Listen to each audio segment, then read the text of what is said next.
Hello everyone, and welcome back to another episode from the survival world, where I have been doing all of those little jobs that kind of build up around the place whenever you're building anything. You know, all those little things where you're like, oh yeah, I'll do that, and then I'll come back and I'll finish it off later. But you never do.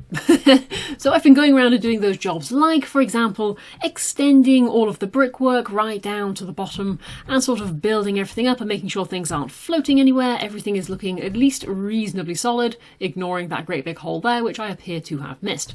But for the most part, that is what I have been up to. And these are all the little things that take time. You know, it's surprising how long you end up doing this for. And it's all part of that important world building, just making the place look like it's a little bit more lived in. So it's not like I've been doing anything particularly impressive. As I say, I've just been building up bits and pieces and trying to get things finished off. Obviously all of here still needs to get built on, but I've been going around the edges. I've also been putting interiors in some of these houses that we've got alongside of the island underneath where the big water towers are. So these have now just got little tiny interiors where people have been living, where they've got their little kitchens and that sort of thing, little tiny sitting room. And then if we come around to this one as well, I think I put a little bedroom in this one. Where is your front door? Oh, I think this might be it. Yeah, I think this is the front door. So yes, again, little kitchen, little tiny bedroom. It's funny, but I always find working on this kind of Minecraft where you're going around and you're just trying to add in all the details, it reminds me of all those thumbnails you see when you're on YouTube. You know when it's like, I spent 17 hours in Minecraft and I built a city. Well, my style might be more, I spent an hour in Minecraft and I built a small kitchen. And you know what? I'm perfectly happy with that. In fact, I might even make that my thumbnail for this one, I think. But today I do have bigger plans afoot, because I think it's time to make a start on the city. I want to start building in actually 2 new places today. But the first thing I actually want to do is go back over to the village and address a bit of an issue that was over there. Oh yeah, but first, one of the things I did fix in my general fixing up of stuff is I have lowered this bridge down by 1 block so that it now runs nicely in line with the tunnel that goes over back towards the island. It wasn't the biggest job in the world, and I think it looks okay. Having the stairs running along the sides like this, there'll still be space in the middle for the train track. It just sort of needed to get done, and yeah, I needed to just stop putting that off, really. Anyway, so to the village. Whoop, come on, Spot. So, in the last episode, we made up this sorter over here, which is going to be processing all of the food items as they come through. You can see I've just done a little bit of jazzing it up. I haven't continued it out yet because I don't know what the rest of this area is going to look like. But quite a few of you got in contact with me and said, hang on. Isn't a poisonous potato going to come through here and then clog up the system because you've not got anywhere filtering it out?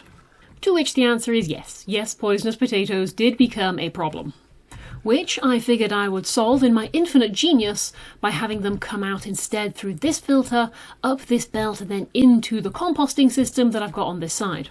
Which of course also doesn't work because you can't compost poisonous potatoes.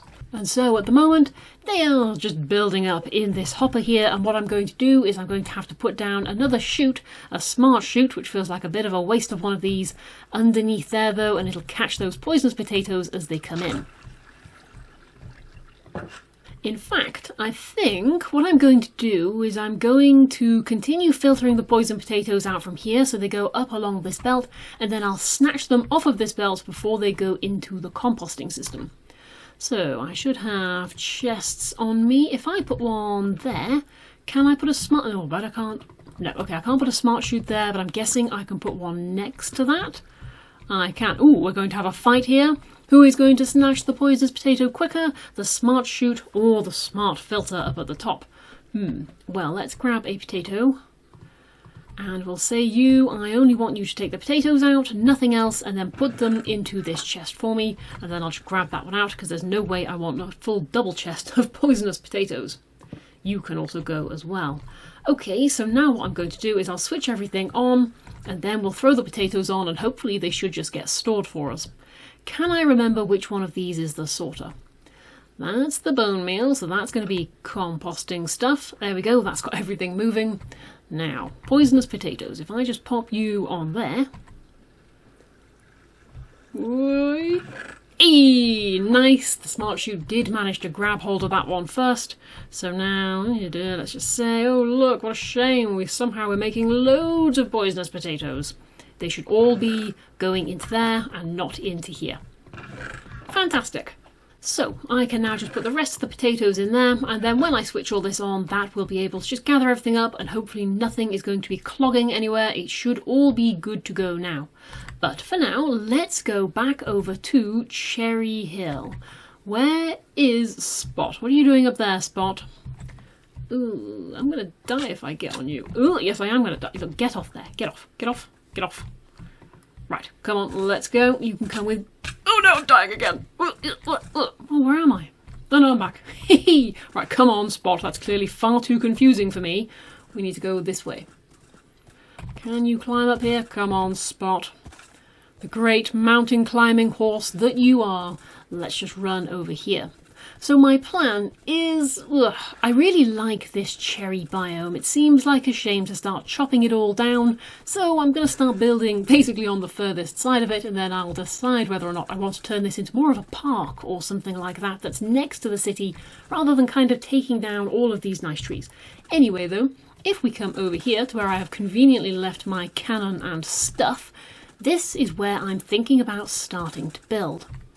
So I quite like the shape of this area. We've got all of the cherry trees in the background, and then we've got this nice sort of sweeping arrangement of the landscape. And this, I think, is going to make a really nice place to have a sort of courtyard, maybe like a square here, and then with shops going all the way around the outside. And this can just be where we start making plans for the city. I haven't planned anything at all for this yet. It's not like I've got some great grandiose plan that's on the way. I am just going to wing it, and we will see how it goes. So we can see that there's the island over there, there is the village, and this is right next to this really nice valley that you can see. Imagine all of this with all the houses and everything coming down to it. I think it's going to look really cool to start off from here. That being the case, I will stop yapping, I will build up the first of the city's buildings, and then we'll come back and we'll have a little bit of a chat about it.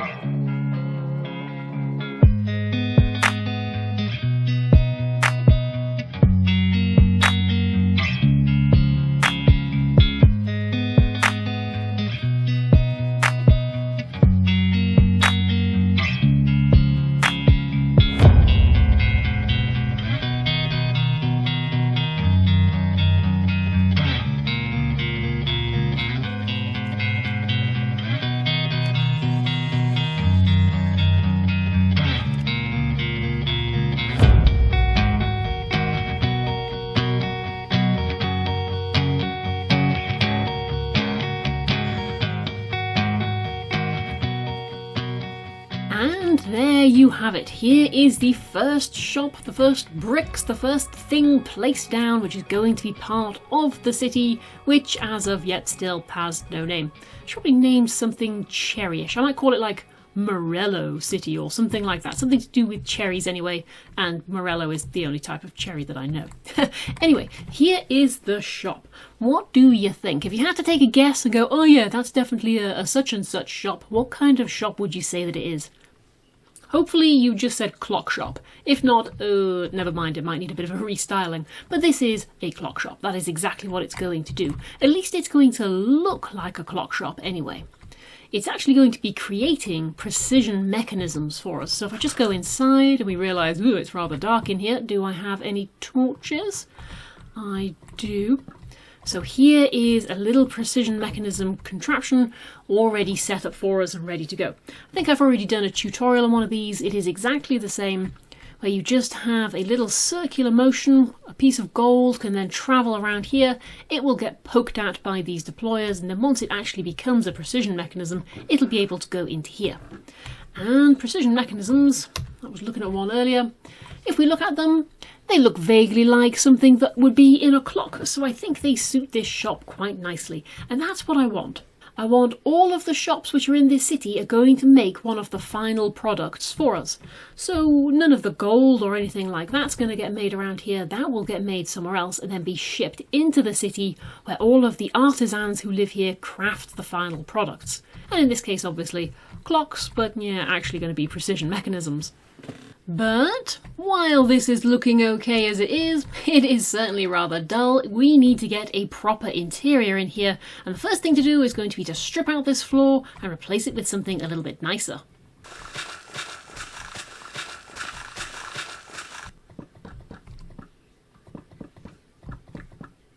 Just like that. There is nothing more opulent in this game, I don't think, than a nice dark oak floor. Makes everything look really rich, although I have now just realised that that is exactly the same colour as the ceiling.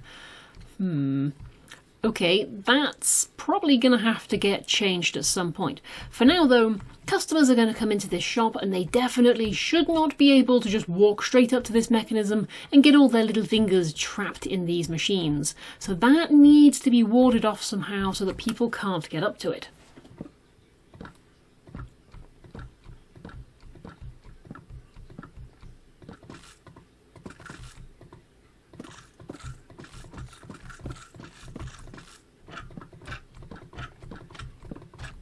There, that looks like it's a little bit safer now, like no one's going to go straight up to it. They will be able to see that there is a barrier here. Probably shouldn't touch all of that stuff that has somehow gotten covered in stone. That's probably from when I was digging the floor out. But this ceiling is now really starting to annoy me. I think I'm going to change this for something a little bit paler, maybe an oak one instead.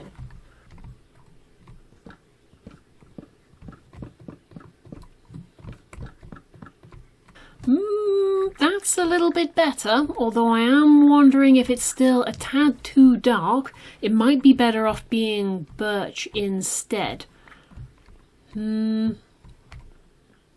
might need to get changed. For now though, let's have a little bit of a think about what we want the actual shop to look like. So it's going to need to have some kind of a counter. So if somebody needs to be able to stand here, let's say, serving customers, they'll need to have a counter in front of them. So that's probably going to have to come around the corner and then come out here like that. Let's just block you in with this for now so we can see what we're doing. That seems like a huge area though. Let's make it a little bit smaller. Let's go from there instead. That feels better. This is only a small shop. I want there to be more space for displays than there is going to be just for the little counter. That would need to be tucked away nice and small somewhere. And actually, nope, scratch that. I've just remembered that because I've got Farmer's Delight installed, I do have oak cabinets. They look a little bit more like they would be something of a countertop, something like that. And we could also pop a couple of these cabinets up here as well, where anything that's being used in the till area is going to be being stored. Although now looking at that, that is way too many oak cabinets. This is getting quite repetitive. Let's remove you. Swap you back to oak slabs. That's better. That's not quite so repetitive. And then I did have a few bits and pieces as well of just sort of clocky related things. I'm pretty certain, yeah, I've got a little turntable as well, so I can pop a bell on. That's definitely clock related. And I've got this little turntable, which I think looks like somewhere where you might be measuring something or weighing something or anything like that. It just looks sort of till related. Now I don't actually have anywhere though where anybody's going to be able to serve. This counter here looks like it needs to have something on it to make it look like this is the actual serving area. Yeah, there we go. I like that. That's quite nice. That feels like somewhere where someone would be standing behind a counter. I might just put something there to block this off, because otherwise customers would be able to walk around and you don't want that. But I now have 2 of these spare oak cabinets. Let's see about making a nice little grandfather clock, because I did bring one of these, a little cuckoo clock, which will go up there. It looks vaguely like a grandfather clock, maybe something on the sides. Can we widen it out? Maybe some acacia trapdoors? Let's have a look at you. No, I don't like how that's blending in so much with the walls. Take you out. Maybe if I've got any spruce, I've got 2 spruce ones. Like that. Yeah, there we go. That looks a little bit more clocky. Although now that these sort of acacia trapdoors have pointed it out to me, I'm not too sure I like all of this orange in here. This is very orange. Let's swap this out for something else as well.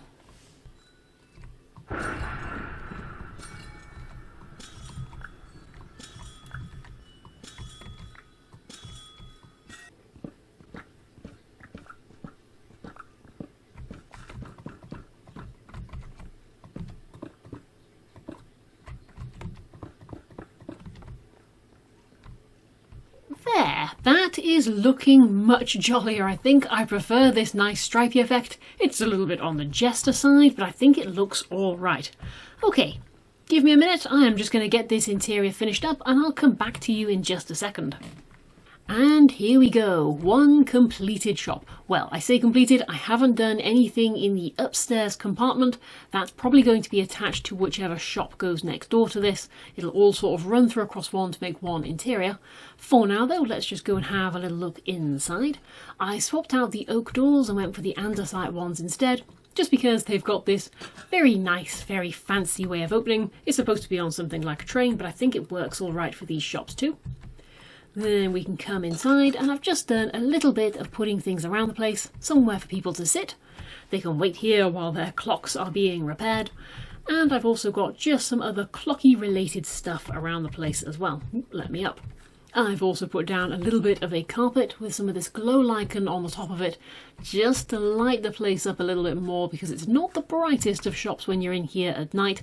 Don't want anything spawning. But there we go, that is a little interior done. Ooh, and I did swap out the roof a little bit as well by putting these note blocks around there instead, which I think raises it up just enough to make it fractionally more interesting than it was before. I think that works quite nicely. But I have also brought with me ingredients to start making some precision mechanisms as well. So I'm just going to switch you on so that everything has started moving. And then, so into this chest up here, I need to put my small cogwheels, that would be you, then the large ones, and then the nuggets on the end. There we go, so we can see every single one of our deployers now has hold of which of the components it's going to be using, and if I put my gold sheets into here, they will come out and they're going to get poked one at a time by each of these little deployers. Whoop, which immediately turns it into the beginnings of a precision mechanism. That is then going to go past this filter, which is accepting incomplete precision mechanisms. They will go into there, out the other andesite funnel along the other side, and then they're just going to go round in a circle, basically going underneath these components as many times as they need to until eventually they become a full precision mechanism. This filter won't accept them anymore, and they'll just go in the barrel at the end instead. Now, obviously, I'm sure you can tell this is not exactly the fastest of systems in the universe, but in all honesty, I only really use precision mechanisms for rotary speed controllers, and how many of them am I really going to need? This is fine, bearing in mind it can be running all the time I'm building up the city in the background. So, it will be good, it will just make those up for me. And there we go. There's my first precision mechanism. In you come straight to me, because I'm going to use you immediately. So here we are back on the island, and the reason why we are here is because if I come into this little storage building, I have been using this to store all of my flint as it comes through. I think pretty much all of these chests are now stuffed full of flint.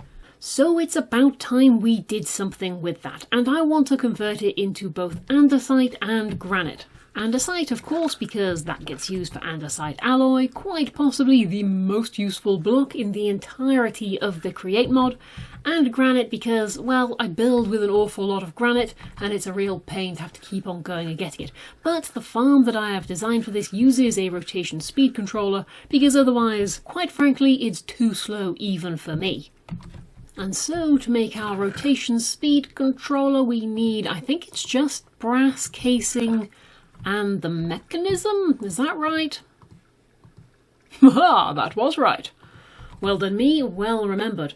Right, well, time-lapse Mark 2.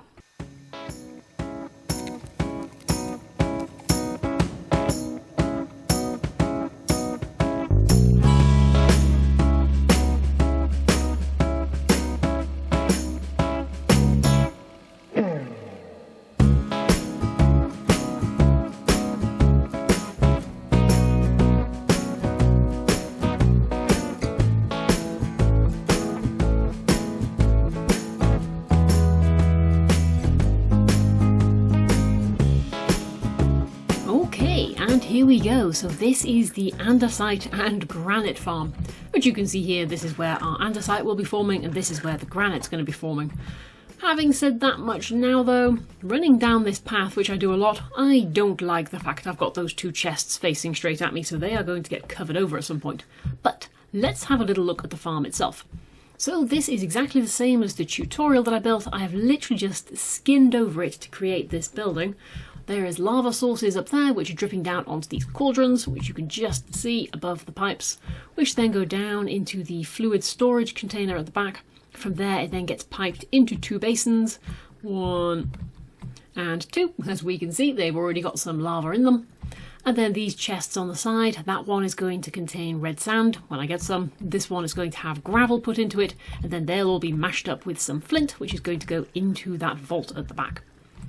I have also already gathered up a little bit of flint, so let's take that, and then that goes into this chest. And from there, it will automatically go in. It will automatically feed into that vault, and then be fed one at a time on both sides into our basins.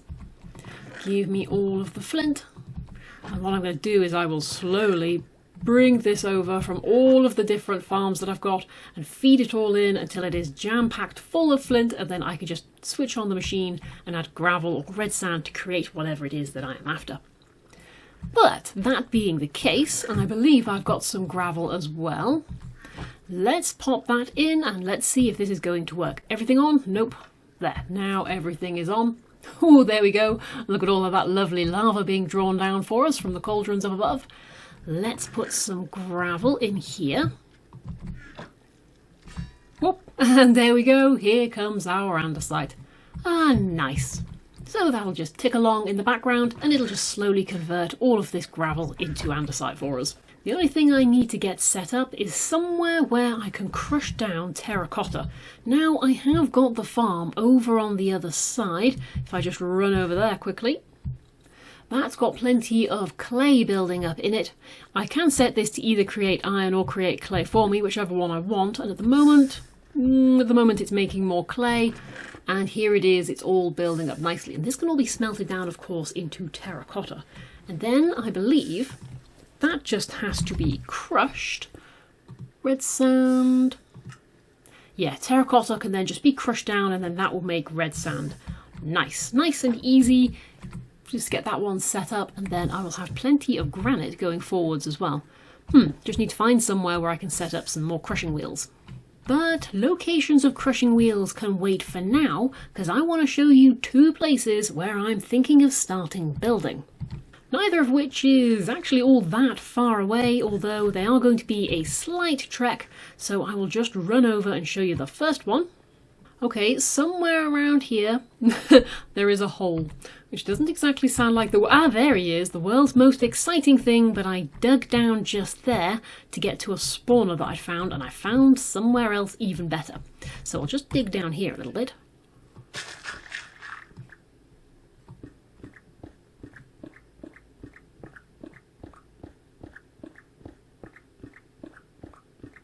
And this is location number 1, so that's where I've just dug down. This is quite possibly the biggest cave I have ever found. If I just go into cheat cam mode, there's me, hello Tyra. So, but look at this. This is an absolute whopper of a cave. What I'll probably do is put up the brightness on the video just so that you can see what it is that I'm seeing. But this thing goes on absolutely forever. It's got numerous levels. It's got lots of places where I've been running around with torches. And then it's got all of this section down here. Basically, this is a whopper of a cave that is pretty much directly underneath where the city's going to be. How perfect, I am thinking, for a storage area. I can have trains coming in and out of here quite easily, lots of space to set up bridges for them to travel on, and then they'll be able to drop off their goods before they go back out into the world. And being so close to the city and the island, of course, that also makes resource gathering really easy too. All I need to do is find a way of getting down here a little bit more easily than, you know, up and down this random hole, which I'm now going to have to make even wider for myself to be able to get back out again. But this, I think, is a very good potential location for storage. Right, on to location number 2. And here is location number 2. That's right, we are back in the brown biome, because I like it. I like the fact that it is so very, very brown, and if I go up into Freecam mode, this just here is the world's brownest island. Oh no, there's a tiny little dot of green on it. I'll get rid of that. Can't have any green on Brown Island. But this is a nice size of island, and I'm thinking, whoop, if I don't go into the clouds, this is going to be a great place to start the train yard, because the whole area looks like it's kind of not doing very well, and that could probably be linked in with all the steelworks that's going on. But this is a great place, I'm thinking, because it's also not too far from Cherry Hill. There it is. There's the new shop that I've just built, so we know the island is off there somewhere, and then the village is over there somewhere. This is quite a nice location. Not too far away, not too close. So yeah, I think I am pretty much settled on this. I've done a lot of looking around in the world and trying to find where I think look like it's going to be the most suitable, and I'm gonna go full brown and settle here to start building up the trains, which is supremely exciting. But intriguing new projects are afoot, and so I think I'm going to end this episode here. Happy Minecrafting everyone, and I'll see you again soon. Bye bye!